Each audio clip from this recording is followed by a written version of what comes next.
Hey guys, it's the PS Xbox Gamer here. Today is December 31st. I don't know when this video specifically is going to go up. I'm going to try to release it sometime next week. Um, a lot has happened within the year of 2022, within the gaming industry, also in the tech industry, things like that. Um,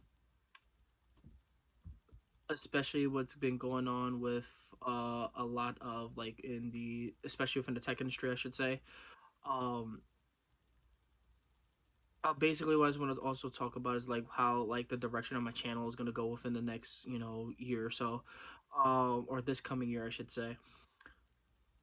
I do want to start talking about, obviously talking about video games, things like that. Like that's not going to change, but I also do want to start getting into talking about a lot of about smartphones, things like that. I just want to start having actual smartphone conversations, um more of phones that are coming out, phones that have been released, phones that are best for like the consumer, um, phones that I personally enjoy and think that you guys might enjoy as well.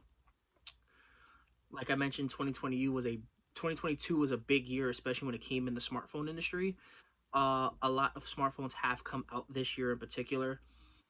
I actually do want to talk about the big main smartphones that came out in America this year. Um, I did get most of them. Uh, so I do want to talk about a lot of the smartphones that have came out this year. Um, I do want to say a lot of these smartphones um, that came out this year, I did buy, with the exception of one. I didn't buy personally, but a lot of the phones that I have here, I spent with my own money. So I just want to talk about a lot of the phones that, like I mentioned, that were great for me, but also possibly maybe great for the consumer as well. So basically, it's kind of like my best smartphone of 2022. Let's just put it like that. So we're actually going to start a lot of the phones that I do have as well. I am going to be talking about from the I'm going to be showing them off from the release of chronological of release date. Um, all these phones I have gotten either on release date or around release date, so it makes it a little bit easier for me to kind of talk about them as well. So we're actually going to be starting off from a phone that got released in the beginning of the year, beginning of 2022. Uh, in my opinion, this is one of Samsung's best devices that they have possibly have ever released. I kind of want to see what they're going to do for next year. Oh, excuse me. Especially that 2023 is right around the corner, so the next iteration of this phone should be getting released or getting announced sometime relatively soon. And I just want to talk about the Galaxy S22 Ultra. This is definitely one of my favorite phones that came out this year. Um, if you were heavily into like the Galaxy Note series, because Samsung ended up canning the Note series to kind of prioritize the Z series, but they kind of brought that in an iteration of the S22 Ultra. So phone has the S Pen, all that cool jazz. Um, the color I have here was the Samsung exclusive sky blue color. Got this phone. Well, I pre-ordered the phone when the phone was announced, but because this color was Samsung exclusive, I had to wait about 6 weeks for me to actually get it. When I got the phone, like I mentioned, literally one of my favorite phones that I've owned this year. If you want a phone that's very good in the camera department, this phone will definitely get you a lot of great shots. Um, a phone that's also relatively powerful, the Snapdragon 8 Gen 1, absolutely great chipset. Um, Not so much on the power efficiency side, but still a really good chipset. This model I have is the 256 gig with 12 gigs of RAM. Um, One of the free upgrades from the pre-order. Um, but yeah, I definitely enjoyed this phone. If you do like a lot of productivity work, things like that, the S22 Ultra is definitely a really good phone. One, because of Samsung Dex. Two, of the S Pen features. Um, but yeah, overall, great phone. I don't know on brand new going for the phone, $1,200. Literally, you're better off just waiting for the S23 at this point in time. But when the phone released, it was definitely worth the money. But Samsung does tend to have a lot of great trade-in promos. So, and also with the carriers as well. If you ever have a chance to spend money on a smartphone, but you can get a really good deal on it, Samsung's trade-in promos are really good, or even buying this phone on the used market. This phone I believe goes between roughly between 750 and $800. Better than $1,200, but it's still definitely worth it for the money. But yeah, if you really want to get into high-end Samsung phones, S22 Ultra is definitely one of the ways to go. Okay. This phone here came out, I believe, March or April. Can't really remember. Um, but this was one of Apple's budget offerings, I should say. Um, One of the best phones that you could possibly get, sub $450. The iPhone SE third generation. I got it in the red color. Um, Absolutely love this phone. This was actually one of the main phones that I used when I sold my 13 Pro. Um, yeah, when I sold my 13 Pro, this was the phone that I mainly used. And going back to the smaller form size of like the iPhone, I definitely enjoyed it. Uh, if you want something you want something that just getting into like Apple's ecosystem. You don't want to spend bank. You don't want to spend sub $800 for a brand new iPhone, but you definitely want to get into Apple's ecosystem. Or if you have two phones, I personally always carry two on me at a time. But for me personally, I love Androids more than I do iPhones. Just personal preference, but I still want to keep into that Apple ecosystem. So friends that have like iMessage, Apple Music, I love, and just keeping into that Apple ecosystem. But you don't want to break bank, but you don't want to buy like a used phone. The iPhone SE third generation is definitely a good device, especially with the 5G network capabilities. So I definitely enjoy this phone. And like I mentioned, cheaper smartphones, you want to, like I said, get into Apple ecosystem. The SE third generation is definitely one of the ways to go. Oh, and by the way, I'm also going to talk about more of these phones in depth. Like they each have their own individual reviews. I'm just talking about in general and things like that of the phones that I personally enjoyed this year, and also the phones I bought. This phone here, um, I would have to say this was definitely a close second place for one of the best smartphones that I've owned this year. Um, I definitely enjoyed this phone, especially for the price that what it was worth. And in my personal opinion, this is also one of the best phones besides the iPhone SE third generation that you can get under $450. And it's definitely worth it. This phone is always on promo. This phone is always on sale, especially like on Amazon, Google themselves. I probably just spoiled it. And but you want a phone with a great camera, easily affordable, and still get heavily supported. The Google Pixel 6a. Like I mentioned, I absolutely love this phone. Like I mentioned, this phone under $450. The lowest I've seen this phone brand new was going for about $300 $300 on Amazon, especially around the holiday season. Like I mentioned, very good cameras. Google's operating system being stock Android, absolutely one of the best operating systems in my personal opinion. Um, you just can't go wrong with having a Pixel phone. Like I mentioned, if you like I mentioned, having two phones and you have like a big boy iPhone, but you want to have like a cheaper Android phone, but you don't want to have something that's extremely cheap to the point where it's just not fun to use, but you still something one that has a really good camera. The Pixel 6a is definitely one of those phones. Um, I was actually rocking this as my secondary phone for quite a while, for a couple of months. Um, I definitely enjoy this phone. A lot of the Google phones, I will say, tend to be like my go to phones, especially with like my everyday lifestyle. Some of you may know, I work in the telecom industry. I work for T-Mobile. Sometimes I deal with customers that will speak like different languages that I personally don't understand. Most of the time in Spanish, but I also have people that came from France. Um, I met some people that were Japanese, things like that. So I can't understand a lot of a lot of foreign languages. So with the translate feature with the Google Pixels, especially the 6a and upwards, really good when it comes to translating, especially with the live translation feature. Um, like I said, it's good for like my everyday, my everyday life. Definitely a phone to definitely keep a mind of, especially if you're looking in for like a cheaper Android device or just a cheaper device in general, but you still want, some power under the hood. And this has like the Google Tensor chip, which is still a pretty decent chip, still a really good powerful chip. And like I said, for the lowest you can get is for $300, absolutely worth it.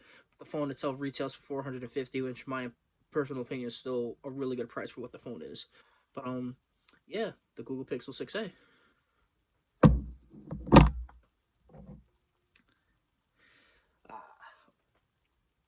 One of my definitely another device that I definitely enjoyed. Um, I've been a fan of the Z series, especially since the Z Fold 2 and the Z Flip 5G. I was very interested in those devices, but I personally wanted to wait until roughly around the third generation for me to to start investing my money into it. First phones is always a like a how can I describe it? Always like a beta test. The second phone is always the damn, how can I describe it? It's a refined version of the beta test. The third phone is always the one that's always been marketed properly and always normally ready to hit market. And I had the third generation of this device, upgraded it, got the fourth one. This phone specifically, I did not pay for. This phone was actually given to me from Samsung, me being one of their Samsung pros. So all I really do is I represent Samsung as a company, and as for me being one of their representatives, they gave me this phone, and that is the Galaxy Z Flip 4. Like I mentioned, I absolutely love this phone. It's a very, very, very good phone. Especially everything that you do on a day-to-day basis. This is, a really good device, small, compact, the 8 Plus Gen 1 chip, very powerful, power efficient. Battery definitely is a big improvement compared to the Z Flip 3. Um, just overall, and the cameras are virtually the same from the Z Flip 3, but I'm not saying the cameras are bad, but the cameras are actually still pretty decent on this phone. Um, the only thing that I do have a little bit of concern of is durability. Um, Me personally, from me having a Z Flip 3 and a Z Flip 4, I personally haven't had any issues with, when it came to durability. But like I mentioned, I work for T-Mobile, and I've seen a lot of people come into the store with either the phone not able to open or close properly. I've seen people's phones get stuck like here, and then when you try to open it, it'll start peeling the screen. I've seen people with busted hinges where the hinges was coming out. Even the inside of the screen just breaking across from the crease. From the hinge, from basically from the crease side. Um, but I really think those from people not really taking care of their devices. I think it's people just the occasional drop, things like that, or people just like I mentioned, just not taking care of their phones. Because I'm a person that takes care of my devices. I personally haven't had any issues, especially like when it came to like I mentioned with durability. Um, if this is going to be like a phone that you use every day, you have to take care of it because like I mentioned, this is a phone that not necessarily need to treat it with be delicate with it, but it is a device that it does need some type of care, or at least basically taking care of your phone because it is $1,000 plus phone depending on storage and configuration that you get for it. um this one that I have is the 128 gig, you know so you know so it is what it is, but like I mentioned, it is a really good phone. It's just a phone you have to take care of, especially if it's going to be your everyday driver. For $1,000 phone, since how foldables are starting to become more price affordable, and you want to get into testing out that foldable market, the Z Flip 4 is definitely a good device, especially if you want a brand new one. Um, if you want to get into, like I mentioned, the foldable market, but you don't want to break bank, I've seen pre-owned Z Flip 3s going for about $350 to $300 on eBay. So again, still a really good phone for Z Flip 3. Z Flip 4 is absolutely amazing, especially with battery life. And I also do like the black color, the matte and the matte front and back. and then the all black shiny rails. But yeah, the Galaxy Z Flip 4. This phone here is the phone that I always carry with me at all times. Well, one of the phones I carry with me at all times. Like I mentioned, I've had the third generation of this device as well. Um, the fourth iteration, I'm not gonna lie, it wasn't really that much of a drastic upgrade. Um, I mainly got it because of, I had the money for it. I was like, you know what, screw it. Let me try just do the upgrade. And a little bit of the minor upgrades did seem appealing to me, especially in the camera department. So, and then also the upgrade of storage definitely kind of guided me towards doing this purchase, even though I'm not using nowhere near of the storage what's on the phone. And I also enjoy the color. And this phone that I'm talking about is the Galaxy Z Fold 4. I have it in the beige color. Like I mentioned, I absolutely love this phone. Great device. It's a phone that, if you're willing to spend the money, spend $1,800 on the phone, it's definitely worth it. This model I have is the 512 gig. Make sure, make sure I can close it properly. Okay. Yeah, this model I have is the 512 gig, 12 gigs of RAM, my Persona theme. Really enjoy it. Yeah, it's pretty cool. But yeah, definitely a device that I carry with me at all times. One of the devices I should mention. Um, the Between this and the Flip 4, I will say when it comes to the way how the phones are being more compact, things like that, and when it comes to power, I personally do prefer the Flip 4 over the Fold 4. But the main reason why I carry the Fold 4 is for one feature and one feature only, and it was actually a huge deal breaker for me, especially from when it came to the Flip 3 and Fold 3 last year. Um, Samsung Dex.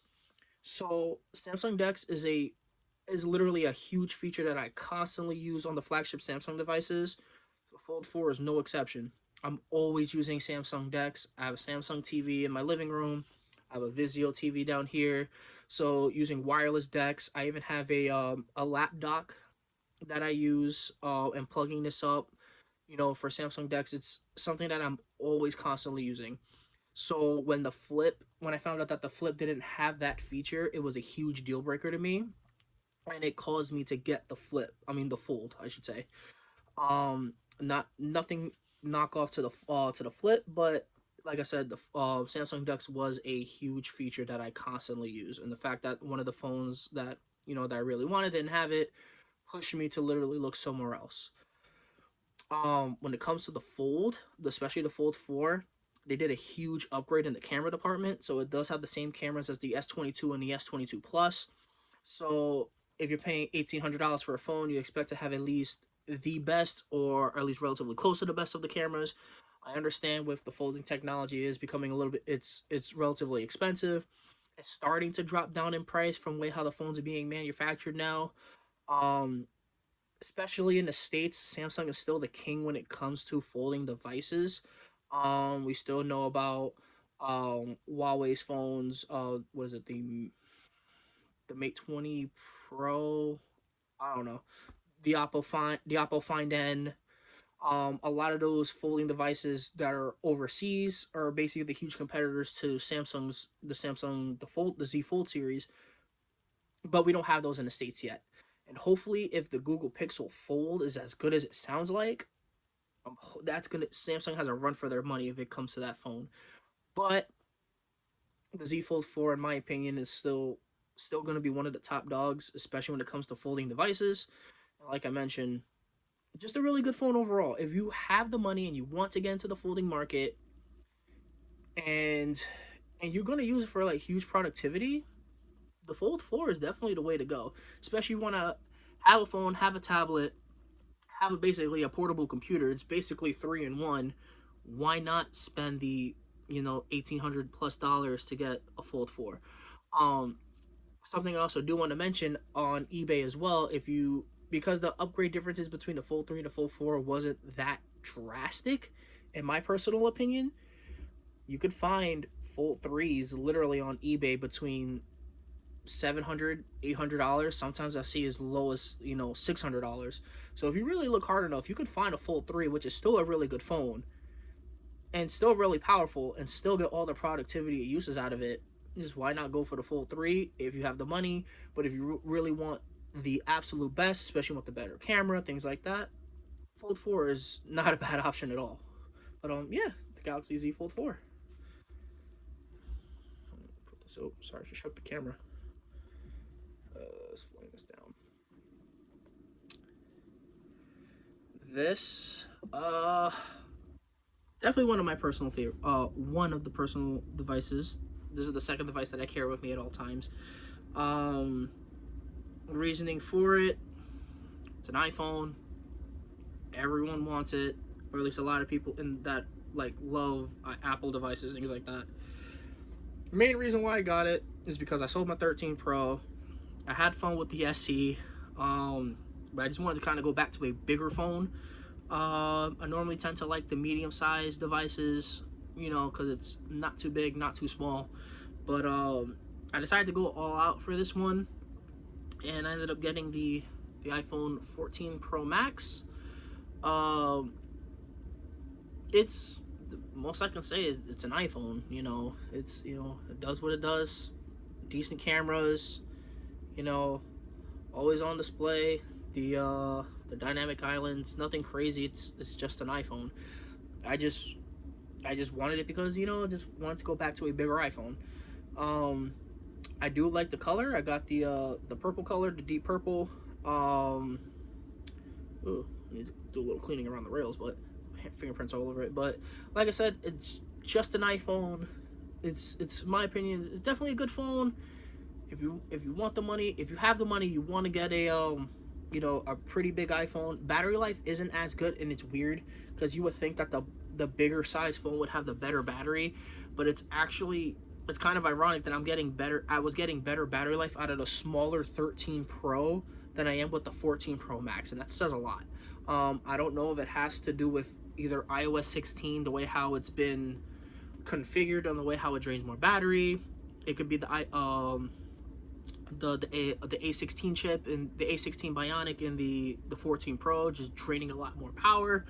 I personally don't know. I just know I was getting a lot more battery life from the smaller 13 Pro compared to the bigger 14 Pro Max. But like I said, it's just an iPhone. Same old. Nothing changes. I just personally enjoy it. I just personally just carry the phone just for Apple ecosystem purposes. That's really it. But yeah, and then the bigger size. So yeah, the iPhone 14 Pro Max. Now, getting into my personal favorite phone of the year. If I'm not carrying the Fold, this is the phone that I'm carrying. And I absolutely love this phone. It was money worth well spent in my personal opinion. I did do a trade-in for the phone. I traded in a Pixel 6 Pro towards it, and it gave me what I believe at the time it was I think it was $500 off. It was a really worth deal. Sad problem about it now is that if you try to trade in a 6 Pro for it, you only get $190 off, which is laughable at this point. But for when I traded in, for when I got it, I got a majority amount of basically half off the phone. In my opinion, it was worth it. In my opinion, best cameras on the market. Best cameras on the market, best looking phone. I do prefer a little bit of the look compared to last year, compared to this year, but I will say this is Google's most improved phone, especially compared to how the disaster of the Pixel 6 and 6 Pro were last year. They literally fixed it up by the time you got to the 6A, but the 7 and 7 Pro were literally something that Google had to work on, and they did a really banger of a job. And my favorite phone of this year is the Google Pixel 7 Pro. I got the hazel color. I got the lens, cover for it, so it is throwing it off the color a little bit.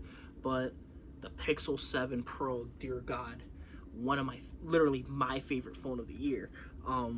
Like I mentioned, amazing cameras. The live translate is even better compared to the six series. The call screening features, that's been on Pixel phones since I think what, the Pixel 2. Google has refined so many features and everything to their phone, and I think they really got it right when it came to the Pixel 7 Pro. Personally, this is what the Pixel 6 should have been last year, but you know, Google going into, you know, their, you know, last year with their first year of their own in-house chip, and it's still not even a fully in-house chip. They just took a Samsung Exynos shit and just revised it a little bit. But with something that they have in-house, this was the last year was, like I mentioned, was a disaster, but they really got it right with the Tensor 2 chip. And the Pixel 7 Pro, in my opinion, is one of the best phones of the year. If you don't have $900 to invest in a phone, the Pixel 7 is an absolute great phone. MKBHD even said that phone was his phone of the year for the Pixel 7. Most improved, just the best phone all around, the Pixel 7 series. If you have the extra money to get a Pixel 7 Pro, do it. If not, the Pixel 7 is still a banger of a phone. But yeah, hands down, Pixel 7 Pro is literally my favorite phone of the year, especially after having all these devices. And the close second was literally the Pixel 6a, especially because of size, you know, because it's not too drastically big, decent size phone. Absolutely love the Pixel phones. But like, yeah, I'm sorry, I can't talk enough about the Pixel 7 Pro. So yeah, guys. So if you're really out there looking for a smartphone and you're literally on a budget, I will say best phone for price, for value, for me personally, the Pixel 6a. If you have a little bit extra cash, the Pixel 7. But if you're literally on a tight budget, the Pixel 6a is an absolute banger of a phone. Absolutely amazing. Best value for money. And like I mentioned, my phone of the year, Pixel 7 Pro. Absolutely great phone. And if you want a cheap iPhone, but still like stay into the Apple ecosystem, and same thing, not breaking bank, the iPhone SE 3rd generation. And when it comes to productivity, it's literally a tie between the S22 Ultra and the Fold 4. But if you have the money, go for the Fold. But if you want something that's more candy bar style, but also with a better camera, but still get a lot of the features that the Fold has, the S22 Ultra, you know, pretty good choice. But yeah, guys, sorry the video was a little longer than normal, going close to a half an hour. These are all of the most of the devices that I purchased this year, but these are the phones that also stood out to me this year as well. See what 2023 brings onto, and you know, hopefully more smartphones to come in as well. Like I mentioned, like throughout the next couple of days, couple of weeks, I probably am going to be talking a lot about these phones, like more in depth. Especially like, you know, with the comparison videos, because the S23 comes out, I'm definitely going to buy it. I want to compare the S22 to the S23, and even on how power goes between like the Z series and the S23 Ultra. Something I'm going to be interested in as well. Also, I do want to start talking about the smartwatches as well. I have the Pixel Watch as well. This is paired to my Pixel 7 Pro. I have the Apple Watch Ultra, and I have the Galaxy, the Watch 5 Pro. So I have a lot of watches too. So that's what I also want to talk about, like how those, like as companion devices, on how they go well with your smartphones, things like that. So I kind of have like a little bit of a roadmap that's going on for the next couple of days, couple of weeks, I should say. So I'm, you know, with everything going on, I'm probably not gonna, you know, shoot everything out within, you know, back to back, things like that. I do have vacation next week. I am going to be off for 10 days, so I'm probably going to use a good portion of that time to, one, enjoy everything that's going on with my vacation, but also, you know, do a little bit more for my YouTube channel. But yeah, guys, thank you for sitting around for, you know, this half an hour video with me talking about, you know, my personal phones of the year. And you know, and cheers to everything that's going to go on into 2023. So yeah, guys, this is the PSX Box Gamer here, signing out, and I'll see you guys later. Peace.